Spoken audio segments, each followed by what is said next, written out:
અમદાવાદમાં કોરોનાથી મોતના આંકડાનું રાજકારણ, કોંગ્રેસના ધારાસભ્ય ખેડાવાલાના ટ્વીટ બાદ વિવાદ, સચિવ રાજીવ ગુપ્તાએ ટ્વિટર પર કર્યા બ્લોક. વડોદરાની કડક બજારમાં વેપારીઓનો સ્વયંભૂ બંધ, તો ફતેહગંજમાં 7 સીઝ મોલને કરાયો સીલ, પાણીગેટ શાક માર્કેટને પણ તકેદારીના ભાગરૂપે કરાયું બંધ. અહેમદ પટેલના નિધનથી ખાલી પડેલી રાજ્યસભાની બેઠક પર ડિસેમ્બરમાં જ ચૂંટણીના ભણકારા, 14મી ડિસેમ્બરે યોજાઈ શકે છે ચૂંટણી. વધતા સંક્રમણને લીધે બંધ રહેલું અક્ષરધામ મંદિર મંગળવારથી ફરીથી ખુલશે. સાંજે 4 થી 7 વાગ્યા સુધી ભક્તો કરી શકશે દર્શનનો લાભ. સોમનાથ મહાદેવના મંદિરમાં પહેલીવાર ભક્તોની ગેરહાજરીમાં જ કાર્તિકી પૂર્ણિમાની મહાપૂજા અને મહાઆરતી. કોરોના મહામારીને લીધે પહેલા જ રદ કરાયો છે કાર્તિક પૂર્ણિમાનો મેળો. મન કી બાતના માધ્યમથી દેશના ખેડૂતોને સંદેશ આપવા વડાપ્રધાન મોદીનો પ્રયાસ. કહ્યું, નવા કૃષિ નિયમે બદલી ખેડૂતોની જિંદગી, પરોક્ષ રીતે પ્રદર્શનકારીઓને પણ સંદેશ.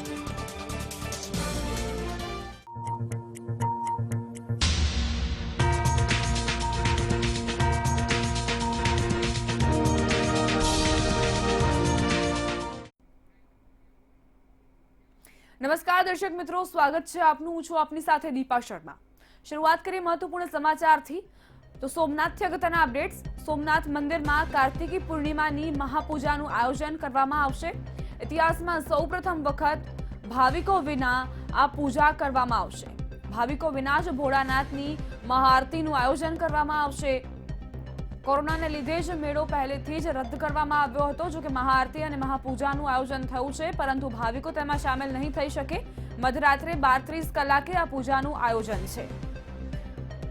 તો કાર્તિકી પૂર્ણિમાનું આગવું મહત્વ હોય છે. સોમનાથમાં મોટા પ્રમાણમાં દર્શનાર્થીઓ ઉમટે છે. દર વર્ષે શ્રદ્ધાળુઓ આવતા હોય છે સોમનાથ દાદાના દર્શન માટે, અને સાથે જ આ મેળામાં પણ મજા માણવા માટે. પરંતુ આ વખતે તે મેળો નહીં ભરાય. કોરોનાને લીધે જ મેળો પહેલેથી જ રદ કરાયો છે.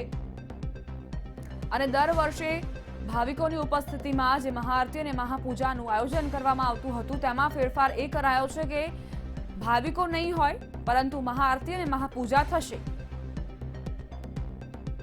ન્યૂ નોર્મલ વચ્ચે નવા નિયમો સાથે સૌ કોઈ આગળ વધી રહ્યા છે.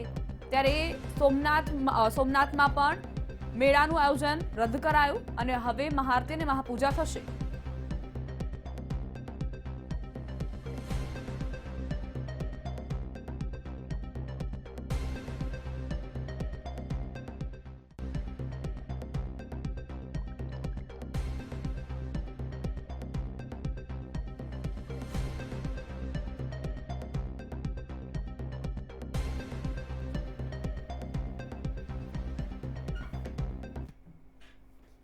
તો આ તરફ સ્ટેચ્યુ ઓફ યુનિટી આવતીકાલથી ખુલવાનું છે. અહીં પ્રવાસીઓ આવી શકશે, મુસાફરો ફરી એક વખત આવી શકશે. જો કે તમામ નિયમોનું પાલન મુસાફરોને કરવાનું જ રહ્યું. દેવદિવાળી અને ગુરુ નાનક જયંતિ નિમિત્તે સ્ટેચ્યુ ઓફ યુનિટી ખુલ્લું રહેશે. સ્ટેચ્યુ ઓફ યુનિટી સહિત અન્ય પ્રદર્શની પણ ખુલ્લા રહેશે. દર સોમવારે મેન્ટેનન્સ માટે સ્ટેચ્યુ ઓફ યુનિટી બંધ રાખવામાં આવે છે, પરંતુ દેવદિવાળીના અવસરે સોમવારે તમામ પ્રવાસીઓ માટે સ્ટેચ્યુ ઓફ યુનિટી ખુલ્લું રહેશે. તો દેવદિવાળી અને ગુરુ નાનક જયંતિને જોતા જ તંત્ર તરફથી આ નિર્ણય લેવાયો.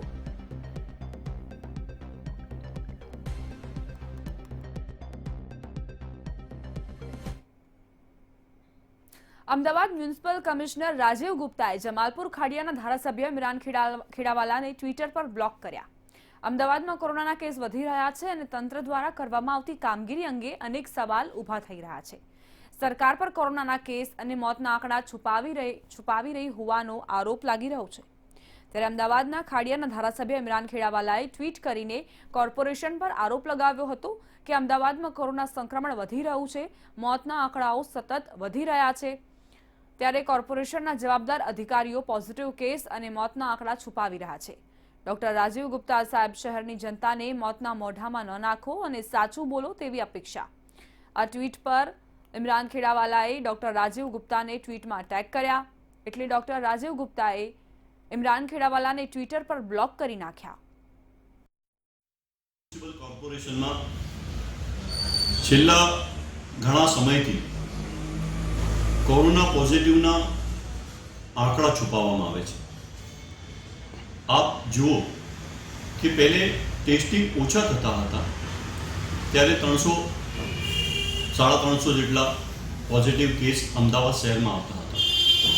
આજે સમગ્ર અમદાવાદ શહેરના અંદર ખૂબ મોટા પ્રમાણમાં ટેસ્ટિંગ થઈ રહ્યા છે. અલગ અલગ વોર્ડમાં, મેઇન રોડના ઉપર,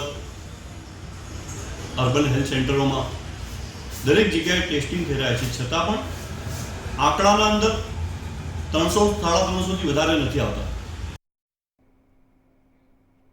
અમદાવાદ, રાજકોટ, સુરત અને વડોદરા સહિતના મહાનગરોમાં કોરોના હજી રોકાવાનું નામ નથી લઈ રહ્યું. દરમિયાન કોવિડ દર્દીઓ જે હોસ્પિટલમાં સારવાર લઈ રહ્યા છે તે હોસ્પિટલમાં આગના બનાવ વધ્યા છે. 4 મહિનામાં 8 આગના બનાવમાં 13 માનવ જિંદગી હોમાઈ ગઈ. સરકારે આ અંગે તપાસ સમિતિની રચના કરી, પરંતુ આજ દિન સુધી એક પણ તપાસ સમિતિનો અહેવાલ આવ્યો નથી કે આગળના પગલાં આખરે શું લેવાશે.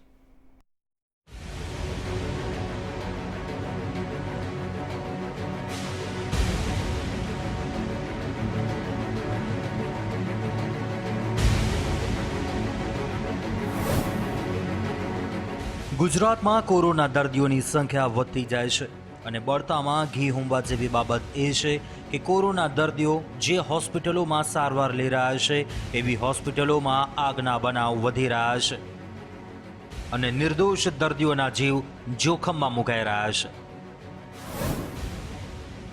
રાજ્યના મહાનગર અમદાવાદ, વડોદરા અને રાજકોટ સહિત 4 મહિનામાં સમયમાં આગના 8 બનાવ બન્યા છે અને આ આગને કારણે 13 નિર્દોષ દર્દીઓના હૃદયદ્રાવક મૃત્યુ નિપજ્યા છે. જોકે સરકારે મૃતકોના પરિવાર પ્રત્યે સહાનુભૂતિ દર્શાવી અને મૃતક પરિવારને મળવાપાત્ર સહાય તેમજ તપાસ સમિતિની રચના કરી છે. તારીખ 27 નવેમ્બરે શિવાનંદ હોસ્પિટલ રાજકોટમાં 5 દર્દીના મૃત્યુ, 11ને ઈજા. 3 ઓક્ટોબરે કોવિડ હોસ્પિટલ અમદાવાદ, સદનસીબે મૃત્યુ નહીં પરંતુ દર્દીઓ પરેશાન થયા. 29 સપ્ટેમ્બરે એમજી હોસ્પિટલ કોવિડ સુરેન્દ્રનગરમાં, સદનસીબે મૃત્યુ નહીં નિપજ્યા. 8 સપ્ટેમ્બરે એસએસજી હોસ્પિટલ વડોદરા, 150 દર્દીઓનું સલામત સ્થળાંતર. 26 ઓગસ્ટે હડિયોલ પ્રાથમિક કેન્દ્ર હિંમતનગરમાં માતા પુત્ર સહિત દર્દીઓ પરેશાન. 25 ઓગસ્ટ જીજી હોસ્પિટલ જામનગરમાં 9 દર્દીઓ પરેશાન થયા. 12 ઓગસ્ટ કોવિડ હોસ્પિટલ બોડેલી, દર્દીઓ પરેશાન થયા. 6 ઓગસ્ટ શ્રેય હોસ્પિટલ અમદાવાદ, 8 દર્દીના મૃત્યુ નિપજ્યા જ્યારે 12ને ઈજા પહોંચી. ગુજરાત સરકાર આગના બનાવના કારણ અને તારણ જાણવા અને પુનરાવર્તન અટકાવવા સંધિ અધિકારીના નેજા હેઠળ તપાસ સમિતિની રચના કરે છે. પરંતુ તપાસ સમિતિ દ્વારા શું કાર્યવાહી થઈ કે અહેવાલમાં શું બહાર આવ્યું તેની માહિતી એક પણ બનાવમાં જાહેર થઈ નથી. ત્યારે આ પ્રકારની દુર્ઘટના અટકાવવા સરકારની સાથે વહીવટીતંત્રએ કટિબદ્ધતા દર્શાવી આ પ્રકારે બનતા બનાવનું પુનરાવર્તન અટકાવવા અહેવાલ જાહેર કરી તાકીદે દોષિતો સામે કાર્યવાહી પણ થવી જોઈએ કે જ્યાં સુધી વહીવટીતંત્ર દ્વારા તપાસમાં વિલંબ નીતિ અને કાર્યવાહીમાં તટસ્થ પગલાં લેવાશે નહીં ત્યાં સુધી આ પ્રકારની આગ લાગતી જ રહેશે. ત્યારે પ્રશ્ન થાય છે કે આ આગ અબ કબ બુઝેગી? વહીવટીતંત્ર ક્યારે જવાબ આપશે? બ્યુરો રિપોર્ટ, મંતવ્ય ન્યૂઝ, અમદાવાદ. વડોદરાનું ખંડેરાવ માર્કેટ 2 દિવસ માટે બંધ કરવામાં આવ્યું. કોરોનાનું સંક્રમણ રોકવા માટે વડોદરામાં તંત્ર દ્વારા મીટિંગ કરાઈ. આ મીટિંગમાં કલેક્ટર, મ્યુનિસિપલ કમિશનર અને વડોદરા પોલીસ પણ હાજર હતી. આગામી સાવચેતી રૂપે કોરોનાનું સંક્રમણ ન વધે તેને લઈને અલગ અલગ જેટ અને ફ્લાઇંગ સ્કોરનું નિર્માણ કરાયું છે. તેને લઈને વડોદરા ખંડેરાવ માર્કેટને 2 દિવસ માટે બંધ કરવા આદેશ આપવામાં આવ્યા, જેમાં આજે વહેલી સવારે માર્કેટના ફૂલ વેચાણકારોને રસ્તા પર આવી ફૂલ વેચાણ કરવું પડ્યું. હાલ લગ્ન પ્રસંગ હોવાથી આ નિર્ણયને કારણે ફૂલ વેચાણકારોને વધુ પડતી મુશ્કેલીનો સામનો કરવો પડી રહ્યો છે.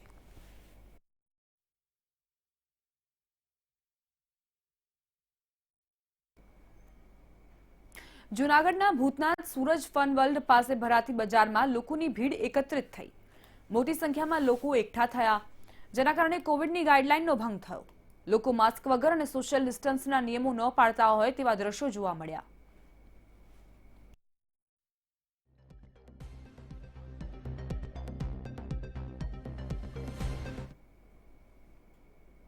મોરબીમાં ભરાતી રવિવારી બજારમાં નિયમોની એસી તેસી થતી જોવા મળી. મચ્છુ નદીના પટમાં ભરાતી રવિવારી બજારમાં 2,500થી વધુ લોકોની હાજરી જોવા મળી. અહીં ન તો લોકોએ સોશિયલ ડિસ્ટન્સ જાળવ્યું, ન તો માસ્ક પહેર્યું. જાણે મોરબી જિલ્લા કલેક્ટર દ્વારા અધિકારીઓને આપવામાં આવેલા સૂચનોની અવગણના થઈ.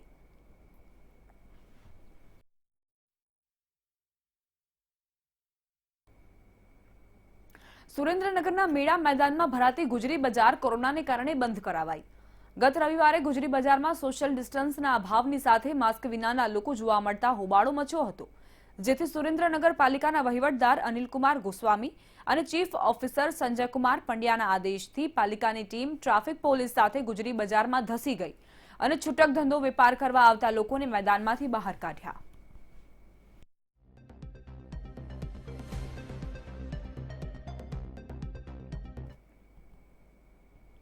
રાજકોટમાં માસ્ક ન પહેરવા બાબતે પોલીસની સામે ખુદ પતિએ જ પત્નીને માર માર્યો. સોશિયલ મીડિયામાં વાયરલ થયો છે આ વિડીયો. પોલીસની સામે પતિ પણ પત્નીને માસ્ક પહેરવા સમજાવે છે, પરંતુ પત્ની કંઈ સાંભળવા જ તૈયાર ન હતી અને પોલીસની સામે પણ દલીલ કરતી હતી, જેના કારણે રોષે ભરાયેલા પતિએ પત્નીને લાફો માર્યો. વિડીયોમાં જોઈ શકાય છે કે એક તો પત્નીએ માસ્ક નથી પહેર્યું, છતાં તે પોલીસ સામે રકઝક કરી રહી છે. પતિએ પણ કહ્યું કે પોલીસની વાત યોગ્ય છે, છતાં પોલીસની સામે પત્નીએ દલીલ કરતા પતિએ પત્નીને લાફો માર્યો.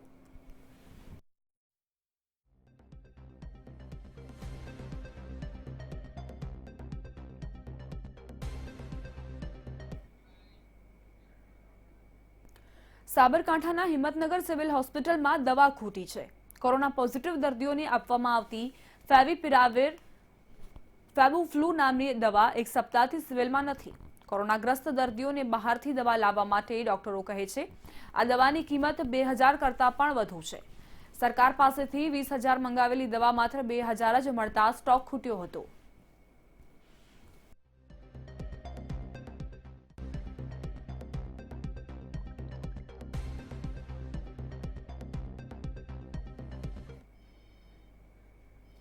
કોરોના વાયરસના કહેરના પગલે રાજ્યની શાળાઓમાં શૈક્ષણિક કાર્ય બંધ થયા છે અને બાળકોને ઓનલાઈન એજ્યુકેશન પૂરું પાડવામાં આવી રહ્યું છે. ત્યારે આ સ્થિતિમાં શહેરની 100થી પણ વધુ પ્રી સ્કૂલો, નર્સરી, કેજીને તાળા લાગ્યા. આગામી દિવસોમાં હજુ પણ કાંઈ નક્કી નથી કે શાળાઓ આખરે ક્યારે ખુલશે. એવામાં હજુ વધુ પ્રી સ્કૂલો બંધ થાય એવા એંધાણ જોવા મળી રહ્યા છે. ત્યારે પ્રી સ્કૂલ સંચાલકોની હાલત કફોડી બની છે. કેટલીક પ્રી સ્કૂલોમાંથી વાલીઓએ તેમના બાળકોના એડમિશન રદ કરાવ્યા, ત્યારે સંચાલકોને આર્થિક મુશ્કેલી પડી છે. હવે બંધ થયેલી પ્રી શાળામાં અભ્યાસ કરતા વાલી માટે બાળકને કઈ શાળામાં મૂકવા તે યક્ષ પ્રશ્ન સર્જાયો છે. સ્કૂલ એજ્યુકેશન મસ્ટ નથી અને ઘણીવાર બાળકો ઓછા થઈ જવાના કારણે પ્રી સ્કૂલ બંધ થઈ ગઈ છે. પેરેન્ટ્સ સ્કૂલમાં ફીસ નહોતા ભરતા, એમને પણ ખૂબ જ તકલીફ હતી ધંધામાં અને રોજગારમાં કે નોકરી જતી રહેવાથી એમને એમ થયું કે બાળકોને અમે ઘરે જ ભણાવી લઈશું ત્યારે તો ચાલશે. તો એ ખૂબ જ જરૂરી છે કે એ બાળકો થોડું ભણે.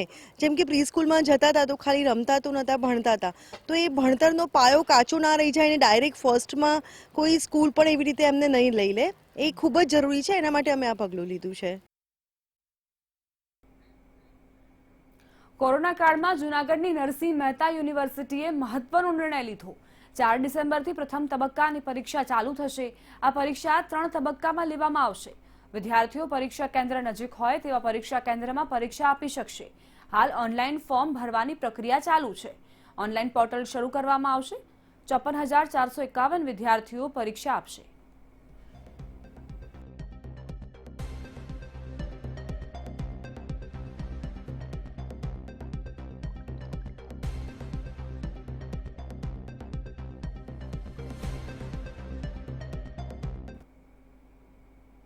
ગુજરાતમાં પ્રદેશ ભાજપ પ્રમુખ સી.આર. પાટીલના નેતૃત્વ હેઠળ જિલ્લા પ્રમુખની નિયુક્તિ બાદ હવે ભાજપને બૂથ સ્તરે સુદૃઢ કરવા પેજ પ્રમુખની નિયુક્તિ કરવાની કવાયત પ્રદેશ પ્રમુખ સી.આર. પાટીલે હાથ ધરી.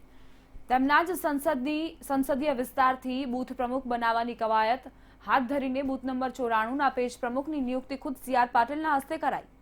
મહત્વનું છે કે પેજ પ્રમુખે બૂથ પ્રમુખના માર્ગદર્શન હેઠળ કાર્ય કરવાનું હોય છે. વિધાનસભા વિસ્તાર દીઠ 200 થી 250 બૂથ હોય છે. બૂથ પ્રમુખની સાથે પેજ પ્રમુખે સંકલન કરીને એક પેજ ઉપર 30 થી 45 ભાજપના સભ્ય બનાવવાના હોય છે. ભારતીય જનતા પાર્ટીના પ્રદેશ અધ્યક્ષ શ્રી સી.આર. પાટીલ સાહેબે કાલે ભારતીય જનતા પાર્ટીના લાખો કાર્યકર્તાઓને એક ઉત્તમ ઉદાહરણ પૂરું પાડ્યું છે. માત્ર પ્રમુખ તરીકે ભારતીય જનતા પાર્ટીના પ્રદેશના કાર્ય જ નહીં, પરંતુ એક કાર્યકર્તા તરીકે બૂથ તક અને બૂથ સ્તરમાં પોતાના જે રહેવાસી બૂથ છે ત્યાં સોસાયટી જઈને ભારતીય જનતા પાર્ટીની જે પરંપરા છે, પેજ પ્રમુખ બનાવ્યા, પોતે એક પેજના પ્રમુખ બન્યા. વિવિધ ક્ષેત્ર જોડે જોડાયેલા લોકો ભારતીય જનતા પાર્ટીની આ પેજ કમિટીમાં જોડાયા છે. તે આવનારા દિવસોમાં ક્યાંક ને ક્યાંક સુરત માટે, સુરતના શહેરીજનો સુધી આ લાભ પહોંચાડવા માટે ખૂબ જ લાભદાયી થશે. અહેમદ પટેલના નિધન બાદ રાજ્યસભાની ખાલી પડેલી એક બેઠક પર 14મી ડિસેમ્બર ગુજરાતમાં ચૂંટણી યોજાઈ શકે તેવી સૂત્રો તરફથી માહિતી મળી. બિહારમાં 14મી ડિસેમ્બરે ચૂંટણી યોજાવાની છે, જેથી ભાજપ વહેલી તકે ચૂંટણી કરાવવાના મૂડમાં છે. મહત્વનું છે કે રામવિલાસ પાસવાનનું નિધન થતાં બિહારમાં ચૂંટણી યોજાશે, ત્યારે બિહાર સાથે ગુજરાતમાં પણ ચૂંટણી થાય તેવું ભાજપ ઈચ્છે છે.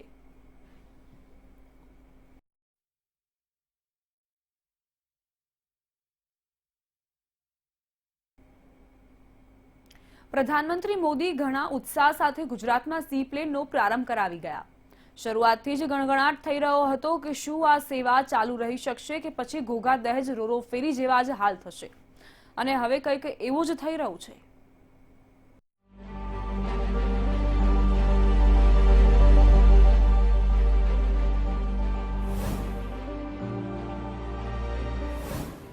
એક જ મહિનાના ગાળામાં સેવાને ધક્કો. સી પ્લેન સમારકામ માટે માલદીવ્સ રવાના. કેટલા દિવસે સેવા પૂર્વવત થશે તે નક્કી નહીં. એક મહિનો પણ રેગ્યુલર નથી રહી સેવા. સી પ્લેનની વેબસાઇટ પર બુકિંગ બંધ. પ્રધાનમંત્રી મોદીના ડ્રીમ પ્રોજેક્ટ સમય ગણાતી સી પ્લેનની સેવા 31મી ઓક્ટોબરે શરૂ તો થઈ, પણ એક જ મહિનાના ગાળામાં આ સેવાનું ક્રેશ લેન્ડિંગ થઈ રહ્યું હોય તેવી હાલત છે. સી પ્લેનને હાલમાં માલદીવ્સ સમારકામ માટે મોકલી દેવામાં આવ્યું છે, જ્યાંથી કેટલા સમયમાં પરત આવશે તે અંગે કોઈ સ્પષ્ટતા નથી. કહેવાય રહ્યું છે કે હાલમાં સી પ્લેનને 10 દિવસ માટે સમારકામ અર્થે મોકલાયું છે. છેલ્લા એક મહિનામાં દાવો તો એવો કરવામાં આવ્યો કે આ સેવાને ભારે પ્રતિસાદ મળી રહ્યો છે. જોકે આંકડાઓ કંઈક અલગ જ કહાની જણાવી રહ્યા છે. એક મહિનાના ગાળામાં આ સેવાની અનેક ઉડાનો થઈ શકી નથી. છેલ્લા એક મહિનામાં માત્ર 800 લોકો જ મુસાફરીનો લાભ લઈ શક્યા છે. અમદાવાદથી કેવડિયા સુધીની આ સેવા હવે ફરી ક્યારે શરૂ થશે તે સવાલ છે. શું 50 વર્ષ જૂનું પ્લેન હોવાને લીધે સમસ્યા? સેવા શરૂ થવા પહેલા કેમ ન કરાયો વિચાર? એક જ મહિનામાં આટલી વાર કેમ બંધ રહી? શું સમારકામ માટે છેક માલદીવ્સ લઈ જવું ઠીક છે? સમારકામની વ્યવસ્થા અહીં જ ન થઈ શકે? સી પ્લેન માફક ઘોઘાથી શરૂ કરાયેલી રોરો ફેરી સર્વિસમાં પણ એવું જ કંઈક થયું હતું. તે પણ પ્રધાનમંત્રી મોદીનો ડ્રીમ પ્રોજેક્ટ હતો અને એ પણ શરૂ થવા બાદ અમુક સમયમાં જ બંધ થઈ ગઈ હતી.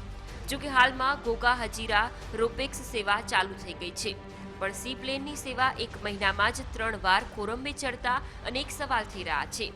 શું સી પ્લેન 50 વર્ષ જૂનું છે એટલે આ સમસ્યા થઈ રહી છે? સવાલ એ પણ છે કે આ બધી સંભવિત સમસ્યાઓ અંગે પહેલેથી જ વિચાર શા માટે ન કરાયો? સવાલ એ પણ કે માલદીવ્સ લઈ જવાને બદલે અહીં જ સમારકામની વ્યવસ્થા કેમ નથી કરવામાં આવતી? જોકે આ બધા સવાલોના જવાબ તો સ્પાઇસ જેટ અને સંબંધિત વિભાગ જ આપી શકે. હાલ તો અમદાવાદના રિવરફ્રન્ટથી સી પ્લેન ઉડતું દેખાશે નહીં તે તથ્ય છે. બ્યુરો રિપોર્ટ, મંતવ્ય ન્યૂઝ. સુરતમાં સુમુલ ડેરી ફરી એકવાર વિવાદમાં આવી. એમડી સવજી ચૌધરીના રાજીનામું આપ્યા બાદ ફરી એકવાર વિવાદ સામે આવ્યો. સત્તા પરિવર્તન થતાની સાથે જ નવા વહીવટી સમીકરણ ગોઠવવાની શરૂઆત થઈ હોવાનું દેખાઈ રહ્યું છે.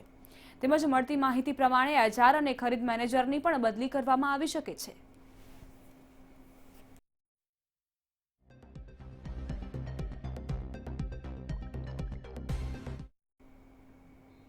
બનાસકાંઠાના થરાદની શેરાવ દૂધ મંડળીના મંત્રી અને ચેરમેને ખોટા એકાઉન્ટ બનાવી 38 લાખ રૂપિયા ચાઉ કર્યાની ગેરરીતિ થતા થરાદ પોલીસ મથકે ગુનો નોંધાયો.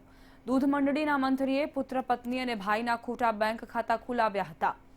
મંત્રી દરરોજના દૂધમાં 150 લીટર જેટલું પાણી ભેળસેળ કરી તેટલા દૂધના પૈસા તેમના સગાવાલાના એકાઉન્ટમાં જમા કરાવતા.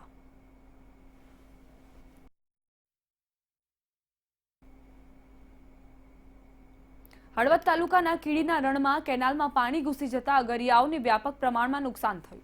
15 થી વધુ મીઠાના અગરમાં પાણી ફરી વળતા નુકસાની થઈ છે, જે અંગે અગરિયાઓએ માહિતી આપી કે કેનાલમાંથી પાણી છોડવામાં આવતું હોય છે, જો કે બાદમાં જરૂરિયાત મુજબનું પાણી છોડ્યા બાદ પણ બંધ ન કરાતા મીઠા પર પાણી ફરી વળ્યું.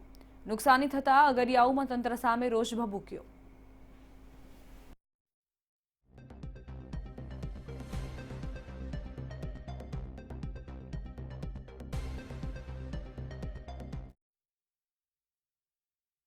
હજી વરસાદનું પાણી હુકાણું નહોતું અને ત્યારથી જ આ 1 મહિનાથી કેનાલનું પાણી ગરી ગયું છે અને નુકસાની આ 15 થી 20 પાટા ડૂબમાં છે અને આગળ હજી વધતું જાય અને આ કેટલો સમય હજી અમારે પાણીમાં હાલવું પડશે આવી ઠંડીનું.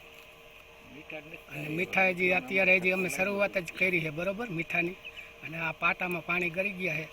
હવે અત્યારે અમારે કેટલો ટાઈમ આ પાણી કાઢવામાં આ સોલર ખોટી થાય, મોટરું અમારે આવવા જવાનું ઘણું બધું નુકસાન છે.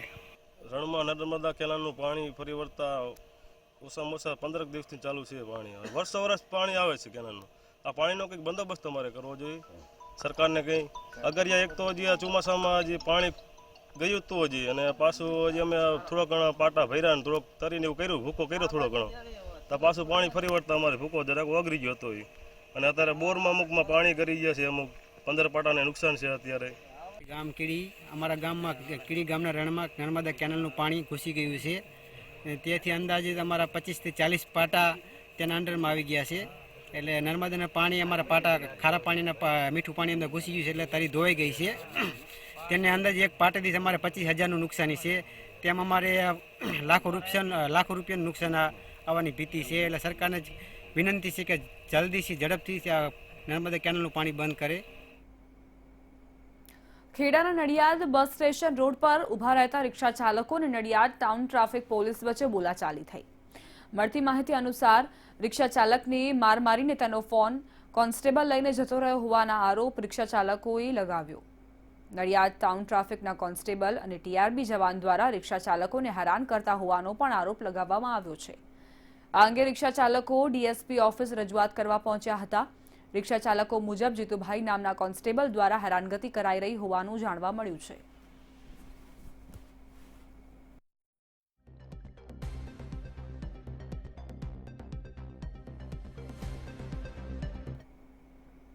અંકલેશ્વર નેશનલ હાઈવે નંબર 48 પર નવજીવન હોટલની પાછળ ભંગારના ગોડાઉનમાં ભીષણ આગ લાગી.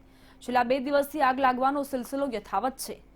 આગ કયા કારણસર લાગી છે તેની હજુ ખબર પડતી નથી. આગ વીમા પકવવાના કારણે લાગી છે તેવી ચર્ચાઓએ જોર પકડ્યું. આગ રેલવે ટ્રેકથી 50 થી 60 ફૂટ દૂર લાગી છે.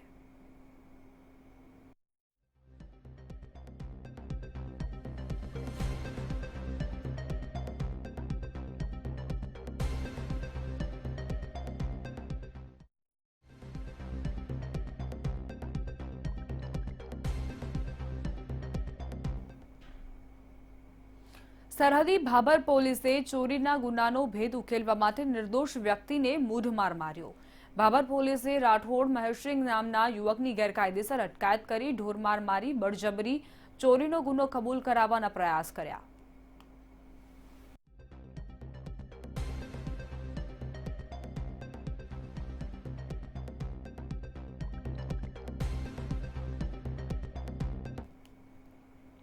નવસારીમાં શિયાળામાં તસ્કરો સક્રિય થયા. નવસારીના ચારપુલ પાસે આવેલા નીલકંઠ જનરલ સ્ટોરમાં તસ્કરોએ હાથ સફાયો કર્યો. તસ્કરોએ 700ની રોકડ અને અન્ય સામાનની ચોરી કરી હતી. આ જનરલ સ્ટોરથી માત્ર 100 મીટરના અંતરે જ પોલીસ ચોકી હતી, જેથી શહેરીજનોમાં પોલીસની કામગીરી અંગે પ્રશ્નો ઊભા થયા હતા.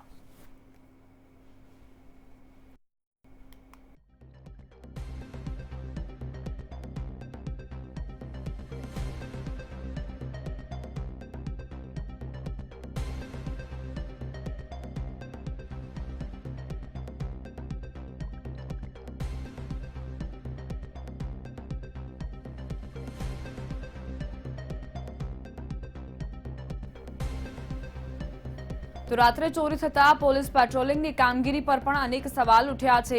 નવસારીમાં શિયાળામાં તસ્કરો સક્રિય બન્યા છે અને આ તસ્કરોને કારણે સ્થાનિકો પરેશાન થયા છે. જે વેપારીઓ છે તેમાં પણ રોષ ફેલાયો છે. પોલીસ સ્ટેશનથી 100 મીટરના અંતરે ચોરી થઈ. બનાસકાંઠા જિલ્લામાં પાલનપુરના માનસરોવર તળાવમાં યુવકે મોતની છલાંગ લગાવી. દાંતીવાડાના ડાંગિયા ગામના યુવકે અગમ્ય કારણોસર તળાવમાં પડતું મૂકી આત્મહત્યા કરતા સમગ્ર ગામમાં ચર્ચાનો વિષય બન્યો. આ દુઃખદ ઘટનાની જાણ થતાં માનસરોવર તળાવ પર યુવકના મૃતદેહને જોવા માટે લોકોના ટોળા ઉમટ્યા. પાલનપુર પાલિકાના ફાયરને જાણ કરાતા ફાયર ટીમના તરવૈયાઓએ તળાવમાં યુવકની શોધખોળ હાથ ધરી હતી.